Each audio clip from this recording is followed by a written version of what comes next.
Sorry aku lambat. Okey, tak apa, tak apa. Saya tengah fikir soalan ni. Soalan cikgu kasih semalam.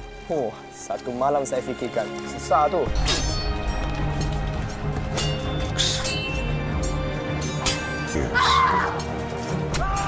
Selepas kejatuhan tamadun Rom, Eropah telah mengalami zaman mundurnya yang dikenali sebagai zaman gelap.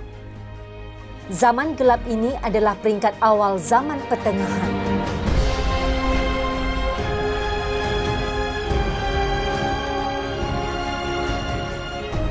Zaman gelap telah dikritik oleh sejarawan pada zaman moden di abad ke-16 kerana mereka menganggap zaman tersebut tidak memberi manfaat kepada kehidupan manusia.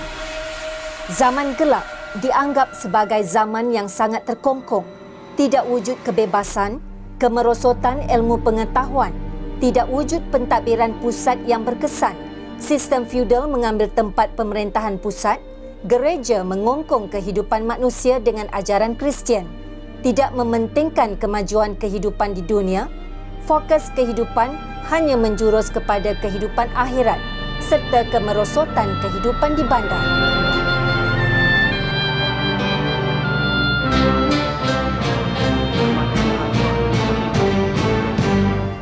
Pada zaman gelap ini, berlakunya tahap kemuncak kegemilangan tamadun Islam, iaitu zaman Umayyah dan Abbasiyah di Andalusia.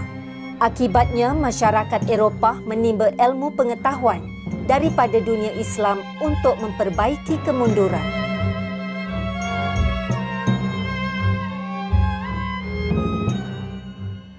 Zaman gelap telah menyebabkan berlakunya keburukan. Keadaan tidak menentu ini telah membawa kepada kemunculan golongan baron, iaitu tuan tanah. Tuan tanah telah menjadi pelindung kepada golongan petani. Sebagai tukaran, golongan petani terpaksa membayar cukai yang tinggi dan timbulnya masalah kepada petani yang tidak mampu. Akibatnya, petani yang tidak mampu terpaksa menyerahkan tanah mereka dan mereka terpaksa menjadi hamba kepada baron. Tuan tanah pula terpaksa meminta perlindungan daripada golongan raja. Jalinan ikatan sebegini telah menyebabkan pembentukan sistem feudal di Eropah.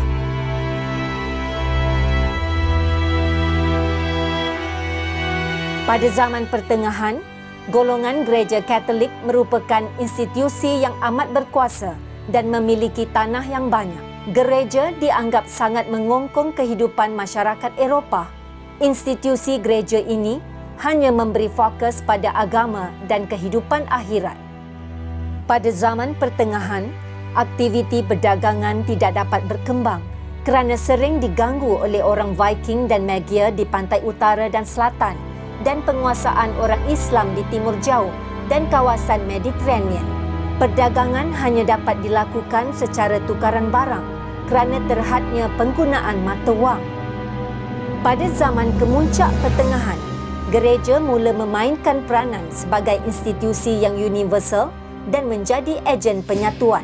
Kegiatan perdagangan telah membawa kepada munculnya bandar-bandar seperti Venice, Milan dan Florence.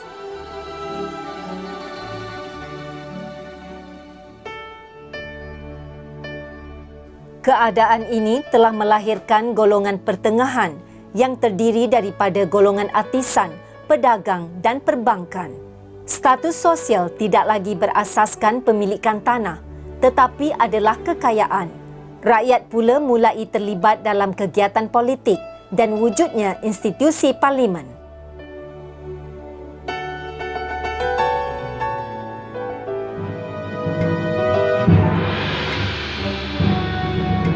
Pada peringkat akhir zaman pertengahan ini, muncullah zaman Renaissance, iaitu pada sekitar tahun 1300 hingga 1450 Masihi.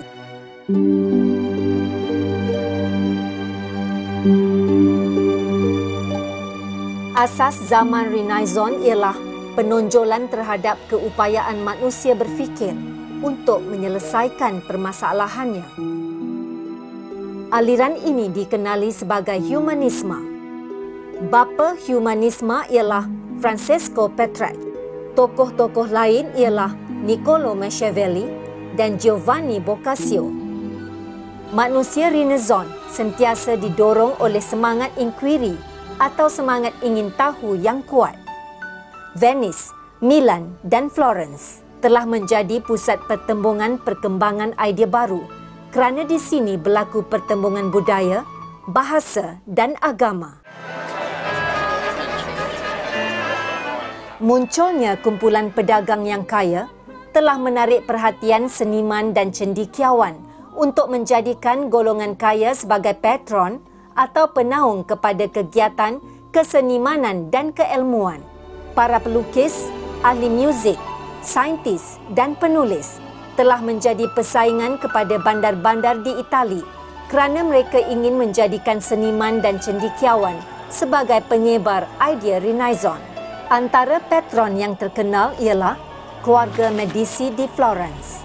Pihak berkuasa gereja berhadapan dengan masalah tidak dapat menaungi atau menjadi patron kepada golongan matematik dan saintis kerana mereka bimbang akan dicabar pemikiran gereja Katolik. Perselisihan golongan gereja dengan golongan saintis menyebabkan golongan gereja memberi tumpuan pada kegiatan seni lukis dan seni ukir sahaja. Pos Julius II telah mengupah pelukis dan pengukir terkenal seperti Leonardo da Vinci, Raphael dan Michelangelo untuk mencantikkan gereja katedral di Rom. Okey, mari kita bincangkan apa kesannya zaman Renaissance ni. Kesan zaman Renaissance amat menonjol dari segi politik, di mana ianya telah melahirkan monarki baru yang diasaskan kepada kewujudan kerajaan pusat dan kesatuan kebangsaan. Monarki baru terdapat di Portugal, Aragon di Sepanyol, England, Perancis dan Belanda. Kesan zaman Renaissance juga dapat dilihat pada kegiatan ekonomi sara diri yang kian pupus. Zaman Renaissance telah melahirkan manusia Renaissance yang mempergunakan sepenuhnya keupayaan minda dalam pelbagai disiplin ilmu.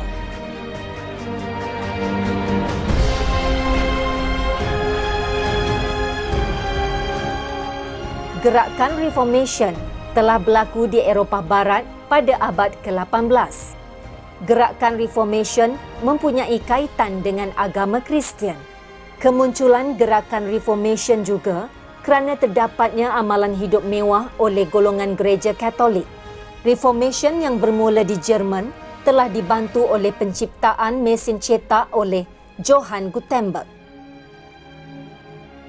Pada tahun 1517, penentangan bermula apabila Martin Luther, profesor ilmu teologi di sebuah universiti tempatan, memulakan penentangan terhadap amalan indulgences. Pendirian dan ajaran Luther dikenali sebagai mazhab Protestan.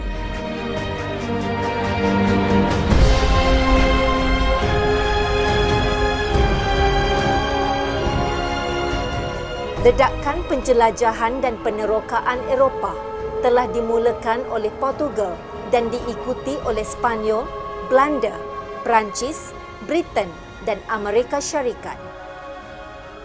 Dorongan putera Henry telah melahirkan penjelajah seperti Bartolomeu Dias ke Tanjung Harapan pada tahun 1488 dan diikuti oleh Vasco da Gama yang telah berjaya mengelilingi Tanjung Harapan pada tahun 1497. Pada asasnya, penjelajahan berasaskan motif 3G iaitu goal, kekayaan, gospel, keagamaan dan glory, kemasyhuran. Faktor penyebaran agama Kristian telah menyebabkan tertubuhnya Jesuit pada tahun 1540. Motif ekonomi dan kekayaan didorong untuk mendapatkan barangan mewah seperti teh, tembika, sutera dan rempah.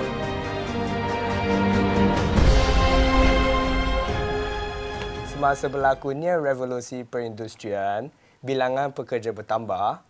Banyak orang, banyak mau makan mah. Ada faham? Jom sambung.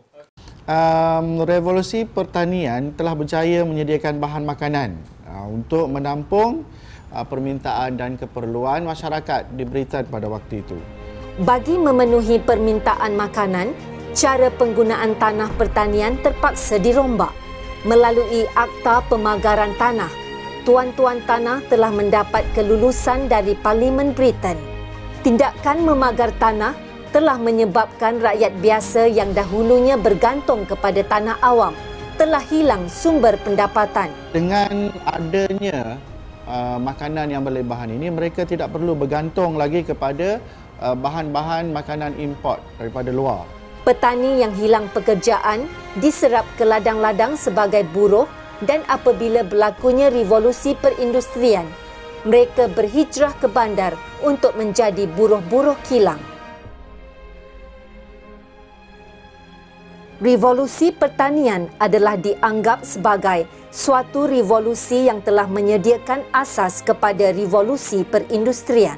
Apabila revolusi pertanian itu berlaku, telah melahirkan ramai pemodal, orang kaya yang banyak modal, banyak duit.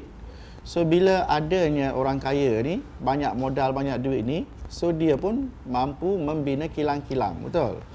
Adanya modal itu, masa kilang telah berjaya ditubuhkan oleh mereka. Itu sangat penting itu, ya. Alright. Kemudian yang keduanya, revolusi pertanian telah berjaya menyediakan bahan makanan untuk menampung permintaan dan keperluan masyarakat di Britain pada waktu itu.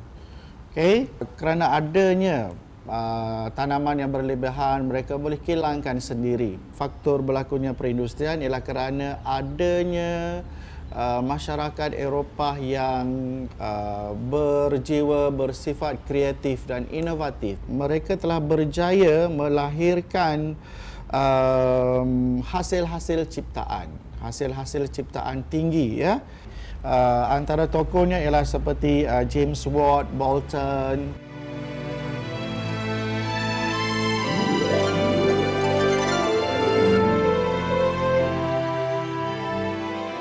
Dari segi peralatan pula, terdapat alat yang dicipta oleh Jethro Tull untuk kegunaan menggali dan menugal.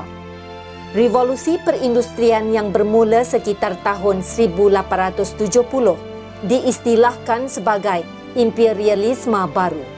Bangsa Eropah bukan sahaja meneroka lautan luas dan daratan terbentang, tetapi juga angkasa raya akhirnya.